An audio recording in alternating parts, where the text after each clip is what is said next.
So, wat vir my baie belangrik is hier by die funksies, dis vir my verskriklik belangrik dat jy daai gedeelte lees.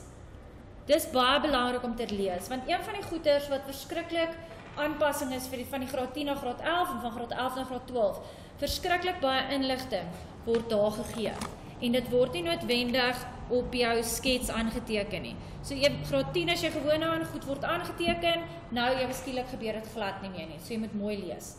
Nou vra hulle vir jou die eerste ene, skryf die koördinate van C neer. Die feit dat dit 1 punt is, help jy eintlik dadelik dat jy weet, okay, C beteken dis daai snypunt. Ons weet, hoekom noem hulle hierdie ene x is gelyk aan 2, hoekom noem hulle hom die symmetrie as?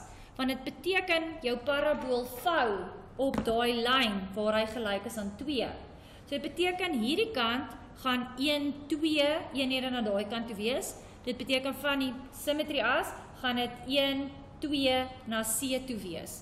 En C lê altyd op jou x-as, so wat jy daar vir my gaan skryf, C, en sy koördinaat gaan dan wees, okay, wacht, dit gaan ons nou 1, wacht, waar is ek nou? Sorry, ek het nou verkeerd getel, van 2 na 5 toe, so dis 3, 1, 2, 3, so van 2 na hierdie kant toe moet 3 wees, so C gaan wees negatief 1, 0. So hy is negatief 1, 0, en jou antwoord kry jy net 1 punt. Onthou, jy kan nie vir my sê, x is gelyk aan min 1 nie, hy vra die koördinate, in graad 12, daar's geen omdraai daar nie. My koördinaat gee nie, jy kry 0. Nou die volgende vraagie wat hulle vir jou hier vra, hulle sê bepaal die vergelyking van f. Nou dit is die parabool by 4.1.2. Die vergelyking van f in daai vorm. Hoe hy dit vra is verskriklik belangrik, want maak nie saak watter metode jy gebruik nie. Jy gaan altyd moet terugval en om in daai vorm gaan oordoen. Ok. Nou, wat is my reëls by parabole? Ons moet altyd kyk, wat het ons? Ons moet altyd kyk, wat het ons reeds? Want dit behang af van wat jy het, om te besluit watter metode gaan jy gebruik. Nou, ons het nou C bepaal as min 1, 0, en ons het B 5, 0. Ons het die symmetrie as, maar ek het nie daai y-waarde nie. So ek sou hierso voorstel, die eerste ding wat jy gaan kyk, is kyk hoe is jou vergelyking vir jou gegee.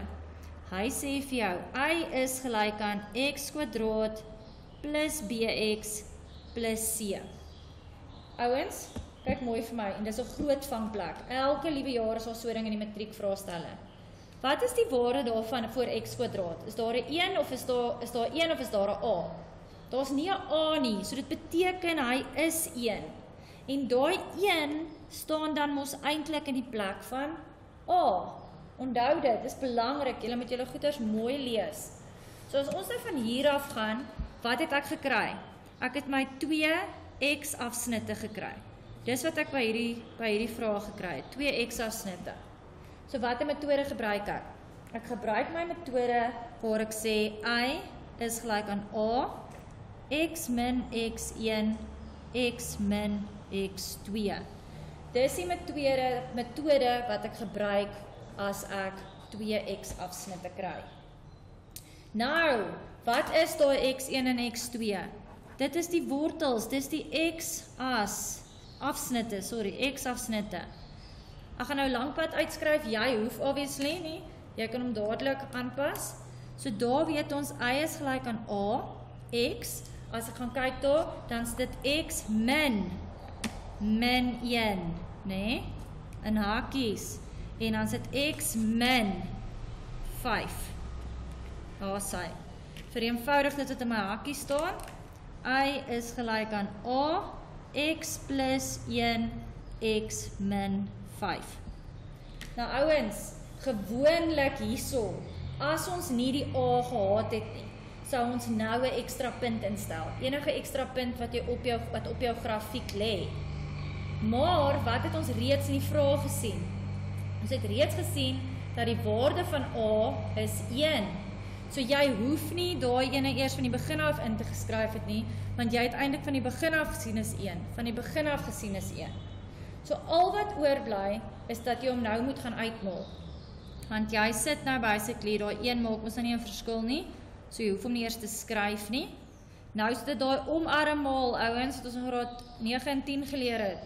So y is gelyk aan x kwadraat min 5x plus 1x min 5.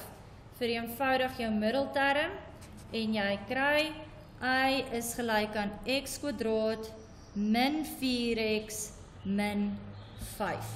En daar is jou vergelyking.